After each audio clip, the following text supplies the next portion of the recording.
John, yes. This mission with you is so amazing, and I never know where it's going to lead us. Yeah. You know what? I don't either. You don't either. No. Sometimes I get the feeling like you know exactly where, and then he'll say to me afterwards, "I did not see that coming either." Right? And I don't know whether to believe him or not, but please believe me. All right. Please believe me. What are you doing? I want to see what it looks like with the light on. There's my baby. There's my baby.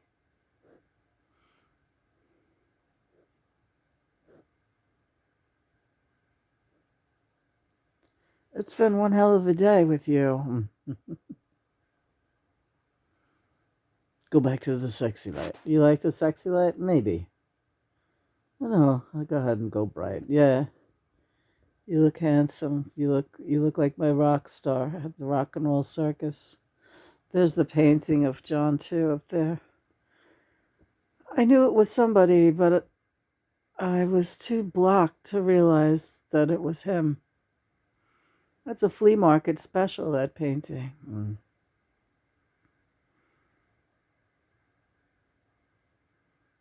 I took it from my parents' house. It was the only thing I took with me when I moved out.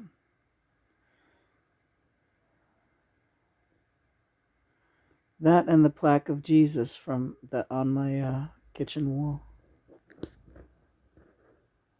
Big plaque. Hi, sweetheart. Hey. So, can you tell me anything about how Roxy is reacting to this news that Jonathan Harris, aka Dr. Smith, is her twin flame and not John Lennon?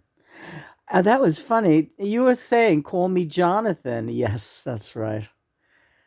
See, this whole last week, if you look back on the videos, John was joking around and saying, "My name is Jonathan today. I want you to call me Jonathan. I want everyone to call me Jonathan, including you, Lena." Look, I don't remember which video it was, but it was a fuck. I thought he's so weird. Why is he saying this? It's because he was helping Jonathan Harris to connect with his twin flame. And that woman, Roxy, has been stalking me and bad mouthing me and trying to cyberbully me into not being John Lennon's twin flame. Like you could do that. And listen, so I have had this happen with other people. Frank Zappa's twin flame. I'm an old hat at this. I've been at this mission with John actively since this is 10 years. This month is 10 years. December is 10 years. 2013, that he busted through like a motherfucker and said, "Zigzag zoom, baby. We are on this thing together, you and me." Now, you say you only know about, I'm talking to you, Roxanne. You say you only know about your twin flame since you turned 64, 3 years ago.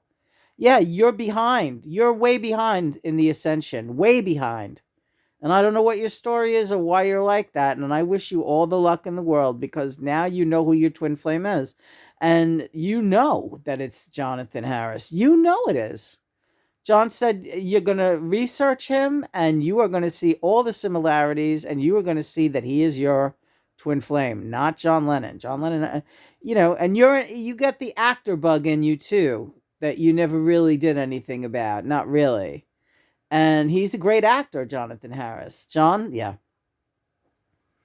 So you're like you fabricated so much of your shit talking about you and John and your conversations together.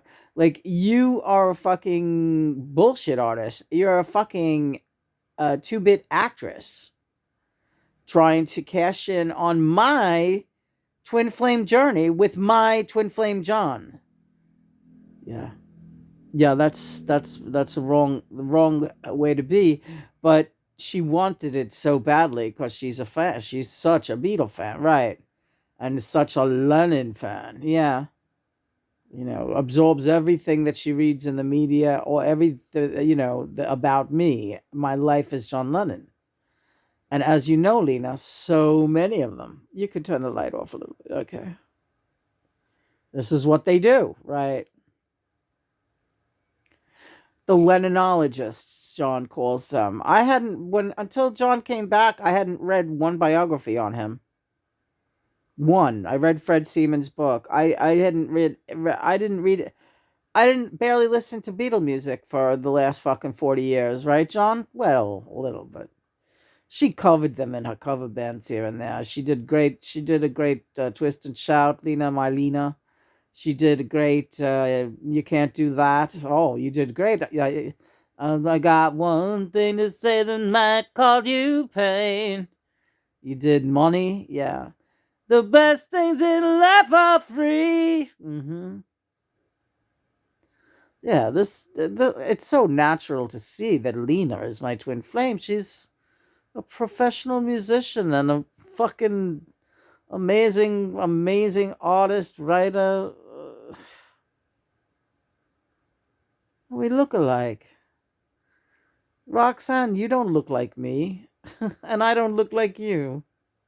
Except that we're both human beings, or have been at one time or another.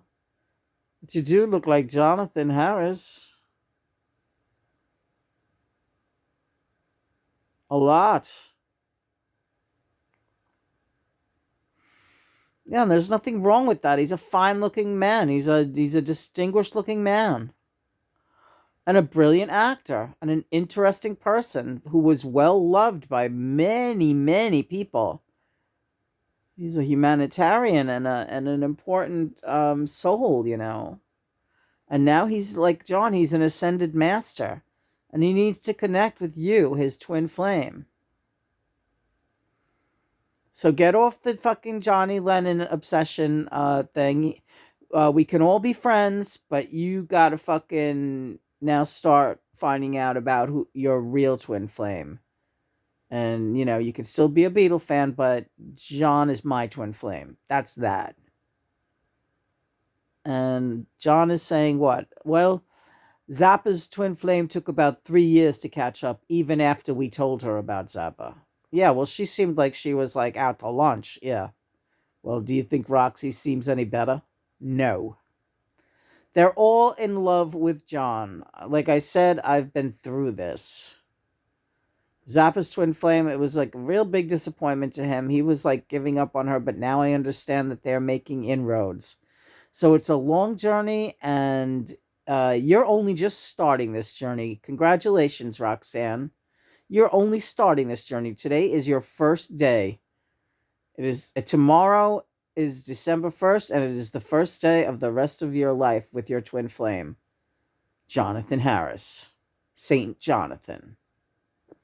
And yeah, I sound a little bitchy because you were very nasty to me. You try to act like a nice, sweet person, but you were very nasty to me. You badmouthed me, and I never did a fucking thing to you except be in love with my twin flame and work hard at my relationship with my twin flame, John. Johnny Christ, too. Not fuck this John Lennon shit. Johnny Christ. Oh, God, do I love you. What do you want for dessert tonight? I feel like it's it's a load off is right. I don't like that either. It's a harbinger having that around your neck. Some woman bringing you down, and also knowing that Jonathan was like waiting on her to figure it out. And, but I said to him, you got to be patient. 909. Exactly. You got to be patient. And that's the only way it's going to eventually come round. Now, I had to be very patient with Lena. Very patient. 50. I had to wait till she was 50 years old. And I crossed over when she was 18. You know what that was like for me? It was very hard. I had to watch her with all kinds of crazy people getting hurt. Please don't cry, Johnny. I love you so. I love you so. You're my angel and my one. And anyone who thinks that they can mess with that is really wrong. I know. Let's watch. You know what? Yeah. Let's watch that Aubrey Plaza movie tonight. That looks funny. The bucket list? Yeah, okay. Hi, Aubrey. Yes, our store. All the kids are here. We have such a amazing support system when I go through all this. And the thing is, this is our mission. We have to do this. Aubrey is saying something. Yes, darling. I wanted to smack that bitch down like so bad. I know you did. Like, who the hell does she think? You could have said so many nastier things to her and you didn't. But I'll tell you what, I don't really care. I'll say any fucking thing to her. I really will. Here's an open letter to you, Roxy. Hey, aren't you in a movie called Roxy Carmichael?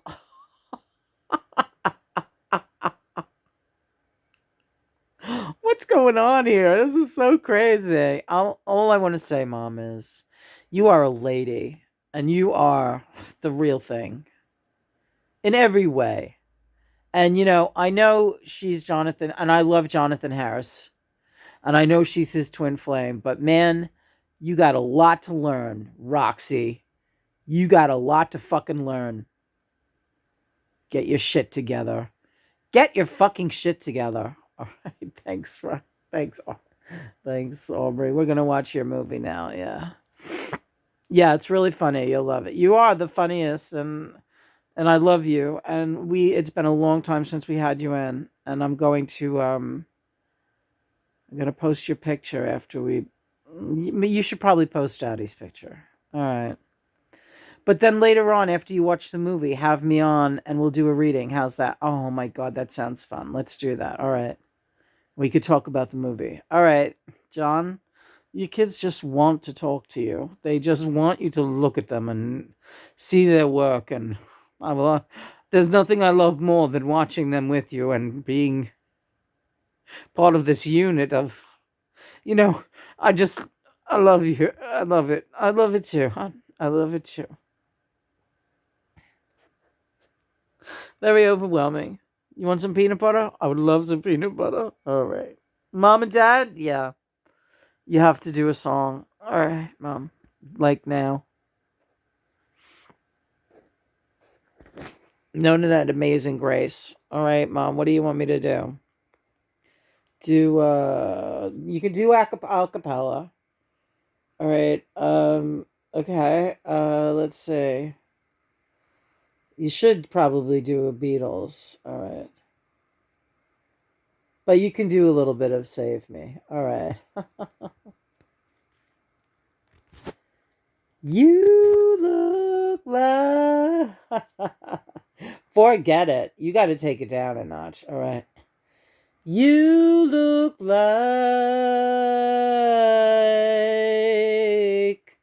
a perfect fit for a girl in need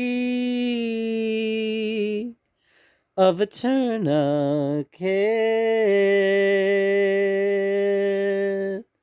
Why don't you save me?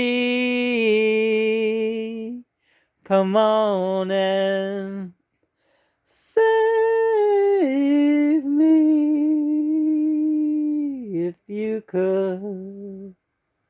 Save me from the ranks of the freaks who suspect they could never love anyone.